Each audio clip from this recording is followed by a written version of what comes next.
Tal-ahbarijiet, il-Partit Laburista għalli ma sarriġ biżżejjed enfasi fir-rapport tal-gvern tar-raba' sena ta' ħidma dwar il-problema ta' studenti li tilqu kmieni mill-iskola u ta' studenti li jibdew kors iżda mbagħad ma jkomplux.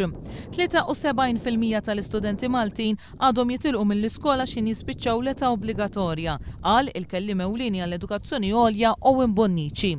Uħud minn dawn huma persuni b'diżabilitajiet li komplew jiġu affettwati ħażin mit-tnaqqis fil-budget tal-gvern fosthom fiċ-ċentru tad-diżleksja li għandu fih danu mal-2000 student, qal il-kelliem ewlieni għall-Edukazzjoni Evarist Bartolo.